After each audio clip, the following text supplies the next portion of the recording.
भारत और चीन के बीच का तनाव एलएसी पर बढ़ता जा रहा है और जाहिर है कि चीन के विस्तारवाद का दंश जो है वो चीन के न सिर्फ पड़ोसियों तक सीमित है बल्कि इससे पूरी दुनिया प्रभावित है। ध्रुवीकरण भी हमें तमाम तरह के दिखाई देते हैं। चीन के इसी विस्तारवाद के मुद्दे पर और चीन के मन में दरअसल क्या चल रहा है, बातचीत करने के लिए हमारे साथ ईस्टर्न कमांड में सर्व कर चुके और जाने माने लेखक डॉक्टर अशोक कुमार मौजूद हैं, जो कि मेजर जनरल रहे हैं और जाहिर तौर पर इस परिप्रेक्ष्य को बेहतर तरीके से आपसे बेहतर कोई नहीं समझ सकता। और आपने इन तमाम विषयों पर जो रिसर्च किया है उसको कंपाइल भी किया है। हमारे ठीक बीच में जो पुस्तक मौजूद है, चाइना बिट्रेज अगेन, ये पुस्तक दरअसल वो दस्तावेज है जो बतलाती है कि किस तरह से चीन ने अपने विस्तारवाद के तहत न सिर्फ भारत को डसा है बल्कि अपने तमाम पड़ोसियों को भी नहीं छोड़ा। ऐसा कहना उचित होगा अगर हम कहें तो? हाँ मधुरेंद्र जी, आई थिंक आपका जो ऑब्जर्वेशन है वो पूरी तरह से सही है। इसके पहले कि मैं अपने विचार इस पर रखूं, मैं सबसे पहले आपका धन्यवाद करना चाहता हूं और न्यूज़ नेशन का धन्यवाद करना चाहता हूं कि इतने महत्वपूर्ण विषय पर और इस किताब पर चर्चा करने के लिए आपने समय निकाला, क्योंकि यह हमारी ही ज़रूरत नहीं है बल्कि पूरे देश की ज़रूरत है कि वह चीन के नापाक इरादे को समझे, अपने आप को पूरी तरह से तैयार रखे ताकि भविष्य में उसकी विस्तारवादी नीतियों से समग्र तरीके से लड़ा जा सके। अगर आप उसका इतिहास देखें तो ऐसा नहीं है कि चीन की यह प्रवृत्ति आज की कोई नई प्रवृत्ति है। मैंने इस बुक में शोध से पाया है कि यह प्रवृत्ति उसमें सैकड़ों वर्ष से शामिल है। अगर आपको ध्यान हो तो आप देखेंगे कि 1911 में पहली बार चीन में जो राजशाही थी वो ख़त्म हुई थी और वहाँ पर एक नेशनलिस्ट पार्टी ने जन्म लिया था जो बाद में रिपब्लिक ऑफ चाइना के नाम से मौजूद हुई और उसका बेसिक तरीका था गवर्नमेंट को चलाने का, वो था लोकतांत्रिक तरीका। लेकिन तकरीबन 1.5 दशक बाद वहाँ पर कम्युनिस्ट पार्टी चाइना की बनी और उसके बाद उसका चूंकि आधार कम्युनिज्म था इसलिए आरओसी में और कम्युनिस्ट पार्टी में एक ही स्पेस को पाने के लिए संघर्ष होना शुरू हुआ। हालांकि बीच में एक दौर ऐसा भी आया कि जब द्वितीय विश्व युद्ध के दौरान और उसके पहले जापान ने चीन पर आक्रमण किया तो कुछ समय के लिए दोनों पार्टियां साथ भी हो गई थी। लेकिन जैसे ही विश्व युद्ध में जापान का सरेंडर हुआ उसके बाद फिर ये दोनों पार्टियां अलग हुई। माओ का लॉन्ग मार्च तो आपने सुना होगा, लेकिन उसके बाद जो कम्युनिस्ट पार्टी थी उसकी जीत हुई और 1 अक्टूबर 1949 को चाइना में पीपुल्स रिपब्लिक ऑफ चाइना या पीआरसी के नाम से मौजूदा गवर्नमेंट शामिल हुई। अगर आप देखेंगे तो शुरू में चाइना की ज्योग्राफिकल एंटिटी बहुत छोटी सी थी, लेकिन उसके बाद उसने कई एक देशों पर लगातार आक्रमण करके और बहुत से और तरीकों से कब्जा करना शुरू किया। तिब्बत को अपने में मिला लिया, जिंगजियान को मिला लिया, इनर मंगोलिया को मिला लिया और ढेर सारे आइलैंड और टेरिटरीज को अपने में मिलाता गया और उसकी ये प्रवृत्ति लगातार बढ़ती रही। तो इस संदर्भ में हम ये कहें कि दरअसल जब भारत आज़ाद हुआ उस वक्त से लेकर और आज तक हम देखें तो सबसे पहला अगर हम देखें तो पड़ाव आता है 1962, क्योंकि पंडित नेहरू ने तो कोशिश की थी कि हिंदी चीनी भाई भाई को हम आगे लेकर चलें और शायद उनके मन में रहा होगा कि जो चीन का विस्तारवाद है वो अब भारत जैसे पड़ोसी के साथ आने से रुक जाएगा, लेकिन ऐसा हुआ नहीं। और 62 में जो चीन ने धोखा दिया उस धोखे का क्रम और सिलसिला आज तक जारी है, जो कि हमने गलवान में भी देखा और अभी भी देख रहे हैं। सही है मधुरेंद्र, आपका ये ऑब्जर्वेशन। मैं अपने श्रोताओं को याद दिला दूं कि भारत की आज़ादी इस देश को 15 अगस्त 1947 को मिली थी, जबकि चीन की मौजूदा गवर्नमेंट को ये आज़ादी 1 अक्टूबर 1949 को मिली थी, तकरीबन 2 साल बाद। और इस 2 साल के बीच में तिब्बत एक आज़ाद राष्ट्र था, उसकी अपनी सीमाएं थी, उसके अपने झंडे थे, उसके अपने राजदूत थे। बावजूद इसके हिंदुस्तान ने चूंकि एक डिफरेंट तरीके का देश था और है जिसमें इथिकल वैल्यूज़ को और पड़ोसियों के साथ रिश्ते को हमेशा एक महत्वपूर्ण मुद्दा माना जाता रहा है, इसीलिए हिंदुस्तान ने चाइना के साथ में 1954 में पंचशील एग्रीमेंट साइन किया। उसके बाद जैसा आपने बताया जी। हिंदी चीनी भाई भाई का जज्बा पैदा हुआ, और बावजूद इसके 1962 में चीन ने भारत पर एक तरफा आक्रमण किया और उसके ढेर सारे भूभाग पर कब्जा किया, और अभी भी उसका एक बड़ा भूभाग जो अक्साई चीन के नाम से जाना जाता है वो चीन के कब्जे में है। चीन पूरे विश्व में यह बात कहता रहा है कि उसने एक तरफा विड्रॉल कर लिया था सेनाओं को, लेकिन अगर आप देखें तो अक्साई चीन को तो छोड़ ही दीजिए, अरुणाचल प्रदेश और भी ढेर सारे इलाकों में वह अपनी पूरी स्थिति में पीछे नहीं गया है, और उन इलाकों में भी 1962 के समय से कुछ एक इलाके हैं जो चीन के कब्जा करने में हैं। चीन ने तब से कोशिश की है कि वो भारत को डराता धमकाता रहे, लेकिन 1962 की इस हार के बाद में डिफेंस फोर्सेस ने और भारत राष्ट्र ने एक बहुत बड़ा सबक लिया था, और उसके वजह से उन्होंने अपनी सेनाओं को नए तरीके से सुसज्जित किया था। लेकिन हम कहें कि इसके बाद भी चीन रुका नहीं, क्योंकि 62 के ठीक 5 साल बाद 1967 की अगर हम बात करें, 67 की बात करें, तो उस समय नाथुला में हम देखते हैं। उसके बाद फिर 87 में सामुंद्रुचू का जो इलाका है वहाँ पर देखते हैं, और इधर हम इस दशक में देखें तो डोकलाम, और उसके बाद जो है ईस्टर्न लद्दाख दिखाई देता है। तो जो आप कहते हैं कि चाइना बिट्रीज अगेन, तो मुझे लगता है ये अगेन अगेन का सिलसिला जो है वो डॉट डॉट करते अभी भी आगे बढ़ता जा रहा है और यहाँ तक आ खड़ा हुआ है। मधुरेंद्र, आपका ऑब्जर्वेशन बहुत ही सही है। मैंने इस पुस्तक में इस चीज़ की विवेचना करने की कोशिश की है। 1962 के बाद में चूंकि हिंदुस्तान को हार मिली थी, तो पाकिस्तान ने सोचा कि भारत अब एक कमज़ोर स्थिति में है, और 1963 में उसने अपने ऑक्युपाइड कश्मीर के हिस्से में सक्सम वैली को चीन को हैंडओवर कर दिया था। उसके रिश्ते चीन से बहुत अच्छे चल रहे थे, और उसने 1965 में जम्मू एंड कश्मीर में आक्रमण किया था कि भारत एक कमज़ोर राष्ट्र होगा और अब जम्मू एंड कश्मीर को हथियाया जा सकता है। लेकिन भारत ने उसका जवाब दिया, जम्मू कश्मीर में नहीं बल्कि पंजाब में भी फ्रंट खोला और एक बहुत बड़े भूभाग पर कैप्चर कर लिया। ये बात अलग है कि 1966 के ताशबंद एग्रीमेंट के दौरान में हमने वो चीज़ें दोनों देशों ने लौटा दी। लेकिन इन चीज़ों को देखते हुए जैसा आपने बताया कि 1967 में सिक्किम में नथुला और चोला पासेस में चाइना ने अटैक किया। संयोग से वहाँ पर हमारे कमांडर जनरल सगत सिंह थे और फोर्सेस एकदम चुस्त और दुरुस्त थी। उन्होंने चीन को ऐसी मुंह की खानी दी जो चीन अभी भी नहीं भूला है। उसके ढेर से सैनिकों की जान हुई।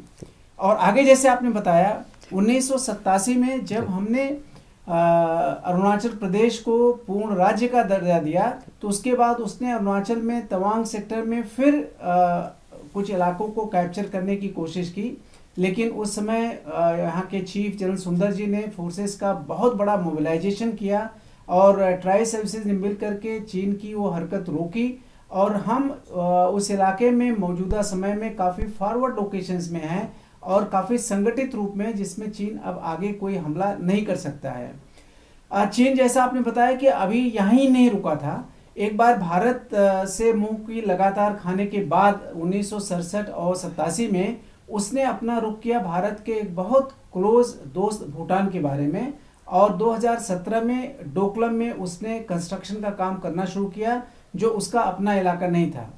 चूंकि भारत की भूटान के प्रति बहुत बड़ी जिम्मेवारी है, और चुम्बी वैली में जो डोकलाम का इलाका है वहाँ पर अगर चाइना प्रोग्रेस करता है तो उससे इंडिया के सिलीगुड़ी कॉरिडोर पर भी एक खतरा आता है। इसको समझते के लिए भारत ने वहाँ पर अपने फोर्सेस को मोबिलाइज किया और वहाँ पर फिर चीन को पीछे लौटना पड़ा। और चीन शायद इस बात को मान तो गया, लेकिन कहीं न कहीं उसको इन लगातार हारों से एक बड़ी खलल मच रही थी, और इसलिए उसने एक सोची समझी चाल बनाकर, जबकि भारत और चीन के बीच में ट्रेड बहुत बढ़ा हुआ था, रिश्ते बेहतर थे, इंटरनेशनल फोरम पर भी भारत चीन को मदद कर रहा था, और पीस एंड ट्रैंक्विलिटी और कॉन्फिडेंस बिल्डिंग के बहुत सारे मेजर्स पर एग्रीमेंट साइन थे, बट सबको नेस्त नाबूद करके उसने ईस्टर्न लद्दाख में कई जगह ट्रांसलेशन कर लिया और लाइन ऑफ एक्चुअल कंट्रोल पर काफ़ी जगहों पर भारत के इलाके पर कब्जा कर लिया। लगातार बातचीत चलती रही, ढेर सारे मुद्दे सुलझ गए हैं, लेकिन अभी जो बड़े मुद्दे हैं वो अभी भी सुलझने बाकी हैं। जबकि इसमें पॉलिटिकल प्रयास किया गया, डिप्लोमेटिक प्रयास किया गया, कोर कमांडर लेवल पर भी लगातार बात चल रही है, 21 लेवल की बात हो गई है। मैंने अपनी इस पुस्तक में इन सारे मुद्दों का भी जिक्र किया है। इसी संदर्भ में मैं ये जानना चाहता हूँ कि चूँकि एक बीच का पड़ाव आया, ये पड़ाव हमने देखा कि दोनों देशों के बीच बातचीत जब राजनयिक स्तर से निकलते हुए और जाहिर तौर पे जब प्रधानमंत्री के स्तर पर और रक्षा मंत्री के स्तर पर और एनएससी के स्तर पर जब जा पहुंची, यानी राष्ट्राध्यक्ष स्तर पर जा पहुंची, तब दोनों देशों ने एक फ़ैसला लिया और कैलाश का जो एरिया है, रेंज है, जिस पर हमने ऑक्युपाइड किया था, हमने अपनी बढ़त बना रखी थी, वहाँ से हम पीछे हटे और कुछ पॉइंट्स पर चीन भी पीछे हटा। हालांकि डेमचौक का इलाका देखिए और उसके अलावा दूसरे हिस्से देखिए, वहाँ पर अभी भी बना हुआ है और जस की तस स्थिति है। लेकिन उस वक्त का जो ये मोड़ आया कि हम कैलाश रेंज से पीछे हट रहे हैं और चीन भी कुछ डिसएंगेजमेंट कर रहा है, जाहिर तौर पर हमारे पीछे हटने के कारणों कर रहा है, उसको आप कैसे दरअसल रीड करते हैं, उसको आपने कैसे अपने किस पुस्तक में स्पेस दिया है? असल में ये बहुत ही इम्पॉर्टेंट और संवेदनशील मुद्दा है। जिस जज्बे से भारत ने चीन को 1967, 1987 और 2017 में पीछे छोड़ा था, उसी जज्बे को आगे लेते हुए भारत की सेनाओं ने कैलाश रेंज पर कब्जा किया।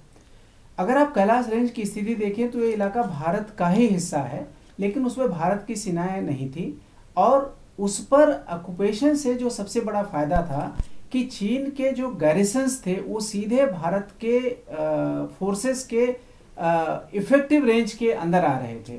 और जब ये प्रयास भारत की तरफ से सही तरीके से किया गया तो चीन को बहुत खलबली मची और जो पेंगांगसो लेक के नॉर्थ में फिंगर 1 से लेके फिंगर 8 के बीच में जहां पर उसका बढ़ाव था, वहां से वो पीछे लौटने के लिए तैयार हुआ। भारत भी कैलाश रेंज से पीछे अपनी मौजूदा स्थिति में आ गया। एक जनमानस में और हम लोगों में भी संदेश आया कि शायद अब एक समझ आ गई है और उसकी वजह से चूंकि हम लोगों ने एक एक्स्ट्रा अपने गेन को छोड़ा है कैलाश रेंज पे, तो चीन भी इस बात को समझेगा और धीरे धीरे जितनी भी जगह हैं उसको रिजॉल्व कर लिया जाएगा। लेकिन कई बार बातचीत करने के बावजूद हालांकि छोटे मोटे मुद्दे जो थे, हॉट स्प्रिंग है और बाकी चीज़ों पर, तो वो पीछे हट गया। हालांकि हमको एक बफर जोन क्रिएट करना पड़ा जिसमें हम अभी भी पेट्रोलिंग नहीं कर सकते। लेकिन जो देमचोक का मामला है और जो इसमें देपसांग प्लेन्स का मामला है वो बहुत क्रिटिकल है, बट वहाँ पर अभी कोई मुद्दा रिजॉल्व नहीं हो रहा है, जबकि प्रयास हर लेवल पर किया जा चुका है। अब इस चीज़ को पीछे हटने को चीन किस तरह से देखता है? इस तरह से कि भारत का जो इंफ्रास्ट्रक्चर डेवलपमेंट है इन जगहों पर काफ़ी आगे बढ़ गया है और उसका जो कराकोरम हाईवे है और बाकी इंफ्रास्ट्रक्चर उससे अफेक्टेड हो जाएगा, या वो अगर पीछे जाता है तो यह उसकी एक तरह से इंटरनेशनल लेवल पर हार सी मानी जाएगी।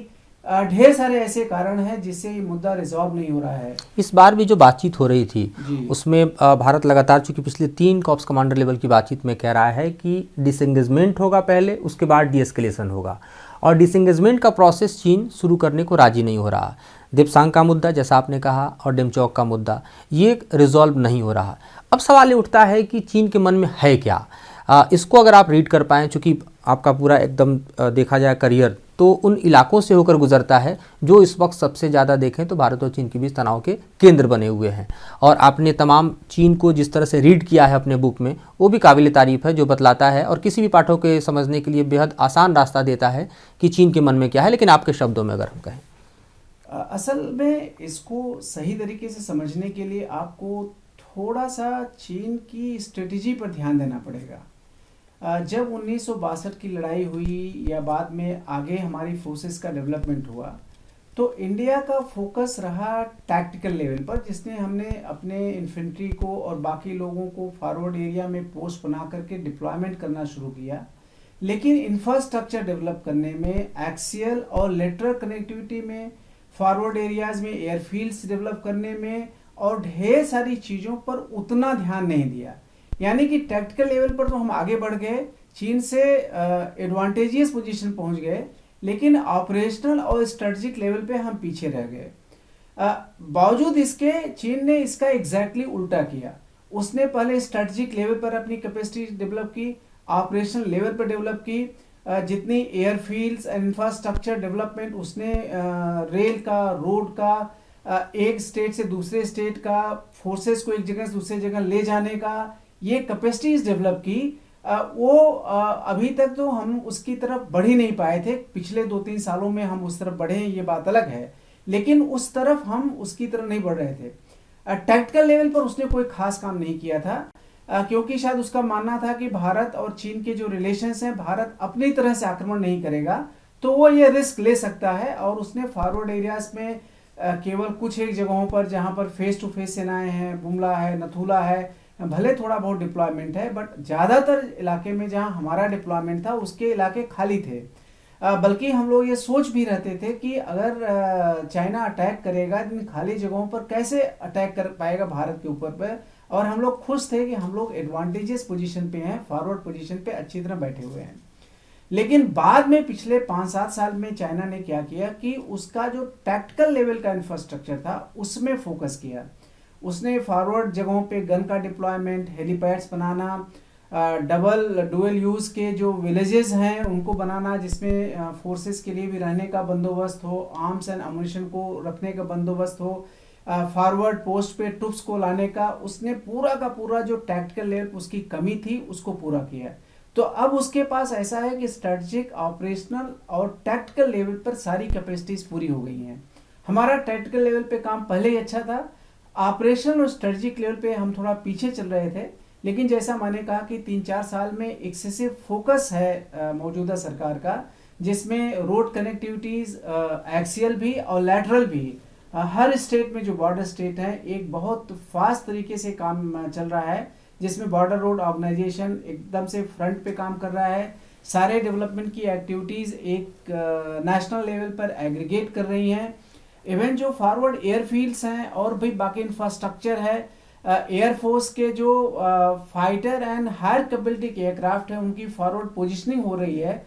और यहाँ तक कि कुछ लोग ये कहते हैं कि मौजूदा चाइनीज ट्रांसग्रेशन जो है हमारे इंफ्रास्ट्रक्चर डेवलपमेंट और फॉरवर्ड पोस्टरिंग के रिस्पॉन्स में है। जो भी हो, यह समय ऐसा है कि हम अपने फोर्सेस को इसी तरह आगे बढ़ाते रहें और जो इंफ्रास्ट्रक्चर डेवलपमेंट का पेस है उसको और भी तेज स्पीड से आगे बढ़ाएं। तो क्या ये माना जाए कि अब जिस तरह से भारत और पाकिस्तान का बॉर्डर है, वेस्टर्न बॉर्डर की दोनों तरफ से डिप्लॉयमेंट ऑलवेज वहाँ दिखाई देता है, तो क्या ऐसे ही अब भारत और चीन की भी स्थिति बनी रहेगी? क्योंकि चीन तो पीछे हटने को तैयार नहीं, इंफ्रास्ट्रक्चर दोनों तरफ से डेवलप है और जाहिर है कि जो मिरर डिप्लॉयमेंट है उसमें किसी भी तरह की कमी किसी बातचीत से आती दिखाई नहीं दे रही है। सही बात है। यह आपका जो एनालिसिस है ये एक बहुत ही सही दिशा का है। साथ ही साथ फ्यूचर में देश किस दिशा में जाने वाला है यह उसको भी इंडिकेट करता है। आपको मैं याद दिला दूं कि मुझे आप विजय के दौरान में कारगिल में उस ब्रिगेड में पोस्ट होने का मौका मिला था, जहां पर मैं ब्रिगेड मेजर था कारगिल इन्फेंट्री ब्रिगेड का।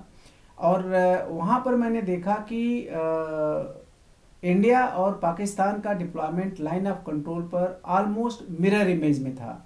यानी कि जहां हमारी बटालियन डिप्लॉयड थी उसकी बटालियन थी, जहां हमारी कंपनीज थी उसकी कंपनीज थी, जहां हमारा प्लाटून था उसका प्लाटून था, और बीच में ढेर सारे इलाके थे जो खाली थे। और इन खाली इलाकों में जब पाकिस्तान की फोर्सेस आई, वो कारगिल के युद्ध का मेन आधार था। और मौजूदा समय में क्या हुआ कि फाइनली भारत को उन खाली जगहों पर फोर्सेस को डिप्लॉय करना पड़ा। जितनी फोर्सेस हमारी शुरू में थी उसका 4 से 5 से 6 गुना फोर्सेस मौजूदा समय में डिप्लॉयड है। हालांकि पाकिस्तान को भी इतना डिप्लॉयमेंट करना पड़ा वो दूसरी बात है। यही चीज लाइन ऑफ एक्चुअल कंट्रोल पर भी होने की बहुत बड़ी संभावना है, क्योंकि लाइन ऑफ एक्चुअल कंट्रोल में बहुत बड़ा हिस्सा खाली था। और इस ट्रांसग्रेशन के पहले हालांकि पेट्रोल क्लैशेस हुआ करते थे कभी कभार, बट चाइना का पाकिस्तान की तरह एटीट्यूड नहीं था। और हमारे उसके बीच के जो रिलेशनशिप थे, कॉन्फिडेंस बिल्डिंग मेजर्स थे, वो लार्जली इंटैक्ट थे। और बहुत सब भूभाग हमारा भी खाली था, उसकी तरफ से खाली था, और कोई रिस्क नहीं माना जाता था। लेकिन अब जो मौजूदा समय में स्थिति है उसमें आपको मैं बता दूं कि दोनों तरफ के तकरीबन 50 से 60 हजार ट्रूप्स या लाइन ऑफ एक्चुअल कंट्रोल पर या उसकी क्लोज विसिनिटी पर डिप्लॉयड हैं। और जब ये डिस्कलेशन की बात हो रही है तो चाइना का अप्रोच है कि आप भी फोर्सेस को पीछे ले जाओ और हम भी फोर्सेस को पीछे ले जाएंगे। लेकिन मैं आपका ध्यान दिलाना चाहूँगा कि जो चाइना की तरफ का इलाका है वो प्लेन है, उसकी फोर्सेस अगर 25 किलोमीटर भी पीछे रहेंगी तभी भी बहुत सी जल्दी वो लाइन ऑफ एक्चुअल कंट्रोल पे आ सकती हैं। भारत के लिए बहुत बड़ी चढ़ाई चढ़ के आगे जाना होता है, वो हमारा ग्रेडियंट को पार करना होता है। अगर हम उतने डिस्टेंस पे पीछे चल गए तो हमारा मोबिलाइजेशन टाइम उसकी तुलना में बहुत ज़्यादा होगा। तो इंडिया का अप्रोच यह है कि दोनों फोर्सेस को इक्वल रिस्पांस टाइम के बेसिस पे पीछे हो जाना चाहिए, न कि इक्वल डिस्टेंस पे। लेकिन चूंकि चाइना की नीयत पर अब भरोसा नहीं किया जा सकता और उसने लगातार धोखा दिया हुआ है, और मौजूदा जो प्रशासन है भारत का और उस चीज़ को अच्छी तरह समझता है। भारत ने अपने ट्रेड पर भी और भी ढेर सारे रिस्क लिए हैं और ये मान लिया है कि उसको जो इसके लिए तैयारी करनी होगी करेगी, लेकिन चीन को अब वो इस तरह की हरकत नहीं करने देगा। और इसके करने के लिए जो एक बहुत ज़रूरी मुद्दा है कि हमारे जो फोर्सेस हैं, जो लाइन ऑफ एक्चुअल कंट्रोल या LAC का है, उसका एलोसिफिकेशन हो जाएगा जैसा कि इंडिया और पाकिस्तान बॉर्डर। बिल्कुल। एक आखिरी सवाल और आखिरी नोट आपसे लेना चाहूँगा कि इस पुस्तक में जो आपकी रिसर्च हैं और जो ग्राउंड रियलिटी है और जो पर्सपेक्टिव है उन सब का समावेश किया गया है, तो जाहिर तौर पर एक रोड मैप भी दिखाई देता होगा कि क्या दरअसल भारत को करना होगा अपने इस एनिमी के साथ आगे डील करने के लिए, जो कि बिल्कुल आमने सामने खड़ा है, हथियारों के साथ खड़ा है और तमाम तैयारी के साथ खड़ा है। तो वो मैसेज दरअसल आपने क्या आखिर में दिया? यह बहुत कठिन प्रश्न है, लेकिन मैं इसका उत्तर चीन के कैरेक्टर से देना चाहूँगा। चीन एक ऐसा देश है जो हमेशा स्ट्रेंथ को रिस्पेक्ट करता है।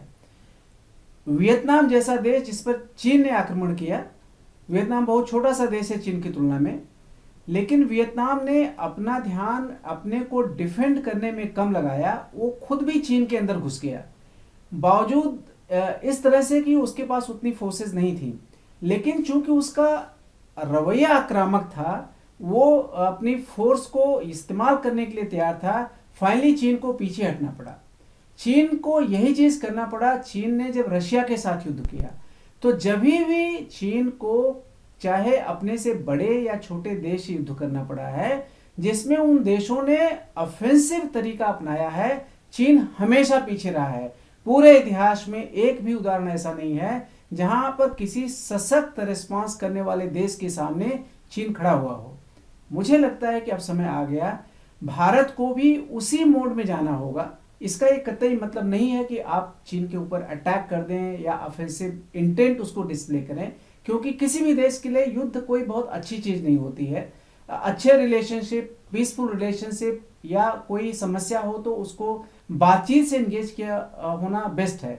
लेकिन फोर्सेस को तैयार करना, इंफ्रास्ट्रक्चर को तैयार करना और पूरे देशवासियों को चीन के कैरेक्टर से वाकिफ कराना, जो इस पुस्तक का मेन मुद्दा है, वो बहुत जरूरी है, ताकि आगे आने वाले समय में अगर चीन का इरादा नापाक होता है तो हम उसको मुंहतोड़ जवाब दे सकें, जो वो जनरेशंस तक याद रख सकें।